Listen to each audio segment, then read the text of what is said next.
Hi.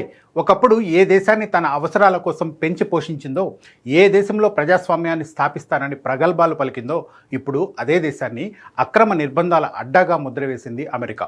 అవును, మీరు విన్నది నిజమే. ఆఫ్ఘనిస్తాన్ను అమెరికా తాజాగా తన రాంగ్ఫుల్ డెటెన్షన్ జాబితాలో చేర్చింది. తాలిబన్లది హాస్టేజ్ డిప్లొమసీ అంటూ విమర్శలు గుప్పిస్తోంది. కానీ ఆఫ్ఘనిస్తాన్ను ఈ స్థితికి తెచ్చిందెవరు? 20 ఏళ్ల పాటు అక్కడ యుద్ధం చేసి చివరికి అర్ధరాత్రి పూట ఆఫ్ఘన్ ప్రజలను గాలికి వదిలేసి పారిపోయిందెవరు?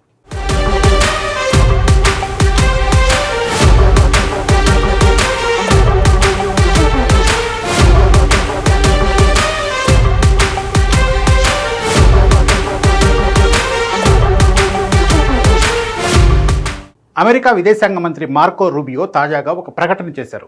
ఆఫ్ఘనిస్తాన్ తమ పౌరులను అన్యాయంగా బంధిస్తోందని, వారిని విడిపించే వరకు ఆ దేశాన్ని బ్లాక్ లిస్టులో ఉంచుతామని ప్రకటించారు. ప్రధానంగా మహమ్మద్ హబీబీ, డెన్నిస్ కోయల్ వంటి అమెరికన్ల విడుదల కోసం అమెరికా విదేశాంగ మంత్రి ఈ ఒత్తిడి తెస్తున్నారు. కానీ చరిత్ర పుటలు తిరిగేస్తే అమెరికా చేసిన పాపాలు కనిపిస్తాయి.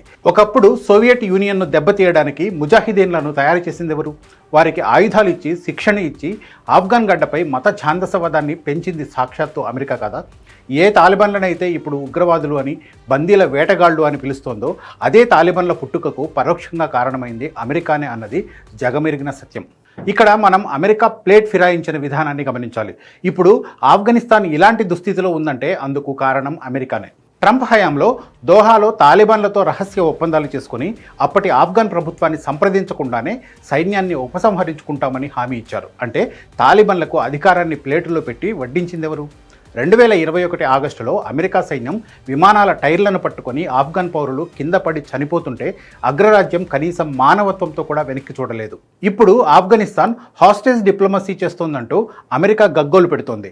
తమ పౌరులను బేరసారాల కోసం వాడుకుంటున్నారని ఆరోపిస్తోంది. మరి 20 ఏళ్ల పాటు ఆఫ్ఘన్ గడ్డను రక్తపాతం చేసి వేల కోట్ల డాలర్ల ఆయుధాలను తాలిబాన్లకే వదిలేసి వెళ్ళినప్పుడు ఈ పౌరుల రక్షణ గుర్తుకు రాలేదా?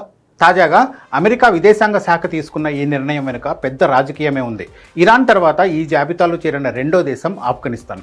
మహమ్మద్ హబీబీ అనే ఆఫ్ఘన్ అమెరికన్ వ్యాపారవేత్త 2022 నుండి కనిపించడం లేదు. అలాగే డెన్నిస్ కోయల్ అనే విద్యావేత్త 2025 జనవరిలో అరెస్ట్ అయ్యారు.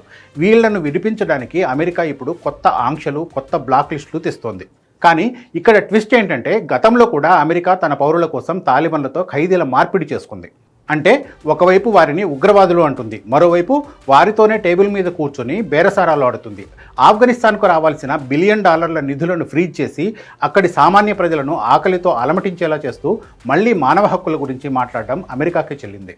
అమెరికా విదేశాంగ విధానంలో మిత్రులు లేరు, శత్రువులు లేరు, కేవలం స్వార్థ ప్రయోజనాలు మాత్రమే ఉంటాయి అనడానికి ఆఫ్ఘనిస్తాన్ ఒక సజీవ ఉదాహరణ. తన అవసరం ఉన్నప్పుడు ఆఫ్ఘనిస్తాన్ను రణక్షేత్రంగా మార్చింది, అవసరం తీరాక అంధకారంలోకి నెట్టేసింది. ఇప్పుడు తన పౌరుల కోసం అదే తాలిబాన్లను రాంగ్ఫుల్ డిటెన్షన్ దేశం అంటూ వేలెత్తి చూపిస్తోంది. తాలిబాన్ల చర్యలను ఎవరు సమర్థించరు, కానీ ఆ పరిస్థితిని కల్పించిన అమెరికాకు వేలెత్తి చూపే నైతిక హక్కు ఉందా అన్నదే $1 మిలియన్ ప్రశ్న.